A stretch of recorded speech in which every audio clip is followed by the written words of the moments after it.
fans. Hello, welcome back. I am glad you are here today.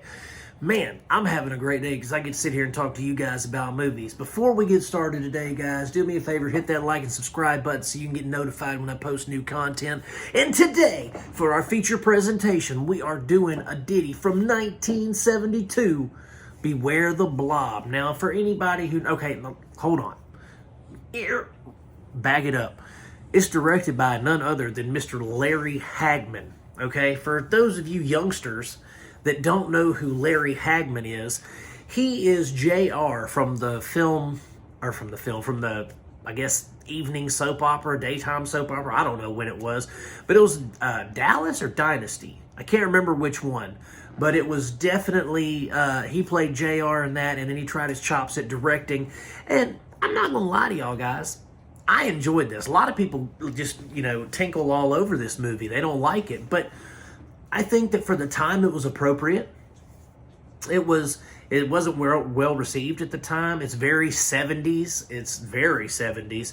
So, if you don't know the Blob from the 1950s, it was a alien creature comes down on a little meteorite, and then it starts devouring a town. Every time it gets, eats something, it gets bigger until finally it's, enormous.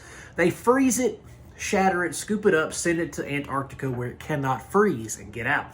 Well, a guy in this movie who's played by, African-American comedian from back then. He was in the movie Watermelon Man, Van Peebles flick. I can't remember his name off the top of my head, but he was in it. He goes there, he finds this sample of the blob, he brings it home, it thaws out, and we go from there. It starts devouring people, animals, all this kind of stuff. Now, here's where a lot of people get hung up.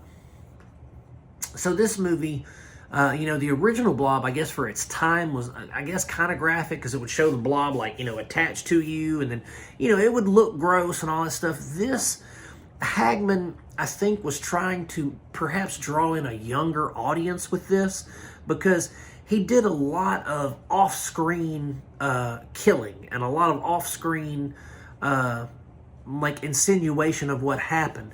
But you would also see, quick images of what the blob would do. And I think for that time, this was before the Motion Picture Association of America and all that and the rating system. And I think what he was trying to do was perhaps get kids into the theater with making it not quite as scary as it possibly could have been, as traumatizing, whatever, as it could have been. And he was trying to get the younger kids into the theater to see a scary movie. That's my opinion. Whether that's true or not, I don't know. He could just be a hack. He could have been a hack. I don't know. And in fact, I think a lot of people just wrote him off as a hack. So, maybe Larry Hagman was on to something here, because I feel like it was appropriate for the time if you're trying to bring in a younger crowd. If you're trying to get mom and dad to bring the kids to see the movie. Now, again, this is before PG-13 and R ratings and all that stuff. But there's still a general social consensus on what movies are good and what movies are trash, and parents, have to take their kids to them and whatnot. So I just feel like that was maybe something that was going on behind the scenes there. Overall, the acting in this is just awful. I mean, Larry Hagman did not bring out the best in his actors. The editing is kind of all over the place, but again, I think they were going for something they maybe didn't necessarily nail in the execution.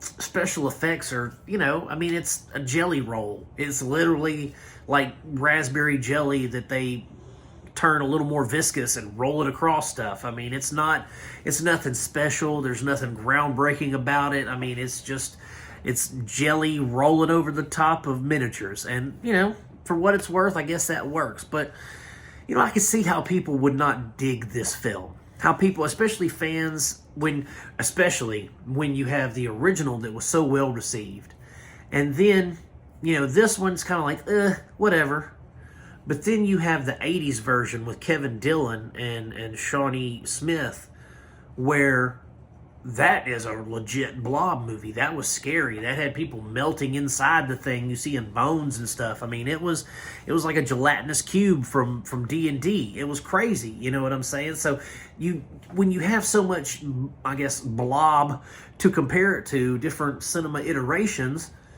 Beware the Blob would be kind of a terrible Blob film.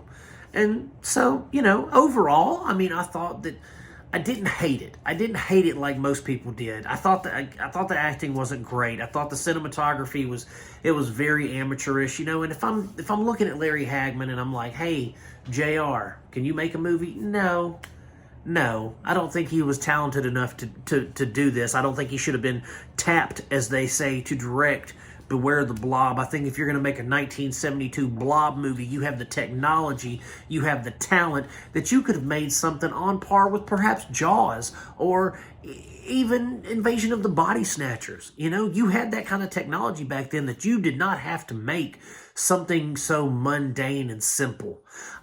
If they were going for the younger audience, I understand it. But if that wasn't the case, they completely crapped the bed on this. I mean, it was bad, guys. It was bad. So I'm going to say Beware the Blob gets 1 thumb down, not 2 thumbs. It doesn't get 2. It wasn't as bad as everybody makes it out to be, but it gets 1 thumb down. If you want to check it out, you can. It's streaming on Prime and Tubi. If not, forget about it. Don't worry about it. It's not going to change your life to miss this movie. I promise. So that's it for Beware the Blob, guys. Thank you so much for hanging around for a little bit and talking with me about it. Hit that like and subscribe button if you haven't already. And God bless you, my friends. I will see you next time. Peace out.